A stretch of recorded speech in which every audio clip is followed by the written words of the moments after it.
আসসালামু আলাইকুম রহমতুল্লাহি বারাকাতুহু। আমি নিশান মাহমুদ আজকে আপনাদের মাঝে নতুন আরেকটি ভিডিও নিয়ে হাজির হয়েছি। অনেকদিন ধরেই চিন্তা করছিলাম যে একটা ঘাস কাটা মেশিন কিনবো, কিন্তু বৃষ্টির কারণে কোনোভাবেই হচ্ছিল না। আজকে বৃষ্টি একটু কম থাকার কারণে আমরা সকালে উঠেই চলে গেলাম ঘাস কাটা মেশিন কিনতে এবং কিনে নিয়ে আসলাম। এই মেশিনের মোট দাম পড়েছে 20,000 টাকা, অর্থাৎ মেশিনের দাম পড়েছে 9,000 টাকা এবং মোটরের দাম পড়েছে 11,000 টাকা, অর্থাৎ টোটালে 20,000 টাকা। এই মেশিনটা হলো টাটা গ্রুপের ইন্ডিয়ান মেশিন এবং মোটরটা হলো আরএফএল গ্রুপের 2 হর্স পাওয়ারের মোটর। আমরা যে মেশিনটা নিয়েছি এই মেশিনটা অনেক বড় মাপের মেশিন। 1 ঘন্টার মধ্যে এই মেশিনটা দিয়ে 20টা গরুর খড় অথবা ঘাস কাটা যাবে। আমার এই মেশিনটাতে সর্বনিম্ন 1.5 হর্স পাওয়ারের মোটর লাগানো যাবে। এর নিচে যদি মোটর লাগানো হয় তাহলে এটা মেশিনকে ঘুরোতে পারবে না। ঘাস কাটা বটি দিয়ে ঘাস কাটতে গেলে প্রচুর পরিমাণে সময় লাগে এবং অনেক কষ্ট হয়। এর পাশাপাশি দেখা যায় যে ঘাসগুলো অনেক ছোট বড় কাটা হয়, যার কারণে গরু ঠিকমতো ঘাসগুলো খায় না, বেশিরভাগ ঘাসই নষ্ট করে ফেলে। ঘাস কাটা মেশিন দিয়ে ঘাস কাটলে সকল ঘাস একেবারে এক সাইজের কাটা হয়। একটা ব্লেড লাগানো থাকলে ঘাসের সাইজ 1 ইঞ্চি হয় এবং 2টা ব্লেড লাগানো থাকলে ঘাসের সাইজ হাফ ইঞ্চি করে কাটা হয়। মেশিনটা কেনার সময় আরো বাড়তি কিছু জিনিসপত্র কিনে নিয়েছিলাম, যেমন একটা অতিরিক্ত ব্লেড কিনেছিলাম।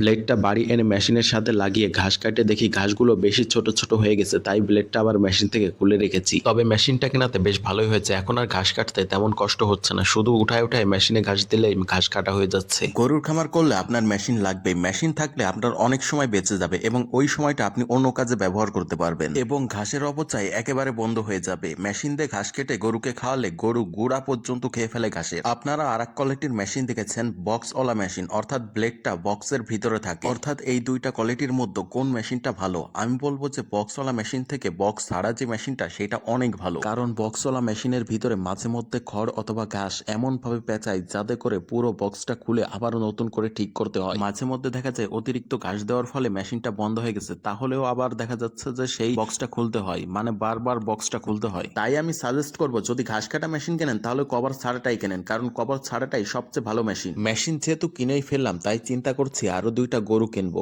কারণ কষ্ট তো করতেছি। আসলে গরুর খামার করলে অল্প স্বল্প সময় দিলে হয় না, পুরো সময়টাই দিতে হয়। তো 2টা গরুর পিছনে সময় না দিয়ে একেবারে 4টা গরু হলে ভালো হবে, কারণ আমার জমিতে যে পরিমাণে ঘাস আছে তার অধিকাংশই নষ্ট হয়ে যাচ্ছে না কাটার কারণে। তো আমরা চিন্তা করছি যত দ্রুত সম্ভব তত দ্রুতই গরু কিনে আনবো। তো সামনে হাটেই যাবো ইনশাল্লাহ। আমার 2টা গরুই ফ্রিজিয়ান, তাই এবার শাহিওয়াল জাতের গরু কেনার চেষ্টা করবো ইনশাল্লাহ। আমার কাছে 2 প্রকারের গরু সবচেয়ে বেশি ভালো লাগে, এক হলো ফ্রিজিয়ান আর এক হলো শাহিওয়াল, কারণ এই 2 প্রকারের গরু অনেক বড় হয় এবং এদের গায়ের রং খুব সুন্দর হয়। আর আপনারা তো জানেনই, সুন্দর দেখতে গরুর কোরবানি হাটে সবচেয়ে বেশি চাহিদা ফুল হয় এবং সুন্দর দেখতে গরুই সবাই কিনতে চায়। আমি আসলে কোরবানি ঈদের জন্যই গরু পালছি। আমাদের গ্রামের সবাই কোরবানি ঈদ আসলেই গরু হাটে উঠায়, কিন্তু আমি এখন পর্যন্ত পারি নাই। তবে সামনে কোরবানি ঈদে আমিও হাটে গরু উঠাবো ইনশাল্লাহ। মেশিন যেহেতু আছে তাই একসাথে কয়েকটা গরু পালাই ভালো হবে। আমি আমার গরুকে দানাদার খাদ্য একেবারেই কম খাওয়াই। আমাদের যেহেতু অতিরিক্ত পরিমাণে ঘাস আছে তাই অধিকাংশ সময় আমরা ঘাস খাওয়াই থাকি। যারা নতুন নতুন চিন্তা করছেন খামার করবেন, তাহলে তাদেরকে আমি একটা সাজেস্ট করব যে খামার করলে দেশি গরু দিয়ে খামার শুরু করবেন, কারণ দেশি গরুতে লাভ অধিকাংশ থাকে। আসলে ফ্রিজিয়ান গরু অনেক বড় গরু, একটা গরু এমনিতেই বড় হয় না, তাকে সঠিক মতো খাবার এবং পরিচর্যার মাধ্যমে বড় করতে হয়। ফ্রিজিয়ান গরু বড় হওয়ার সাথে সাথে যে পরিমাণে খাবার খাবে এবং যে পরিচর্যা করতে আপনার যত টাকা খরচ হবে, দেখা যাবে যে বিক্রি করতে গেলে ততটা আপনি উঠাতে পারবেন না। দেশি গরু আবার মার্কেটেও যেমন চাহিদা আছে তেমন খাবারও কম খেয়ে থাকে, এক্ষেত্রে দেশি গরুতে লাভ বেশি হয়। আমার ভিডিওটা যদি আপনাদের ভালো লেগে থাকে তাহলে একটা লাইক এবং একটা সাবস্ক্রাইব এবং একটা শেয়ার করে দিবেন।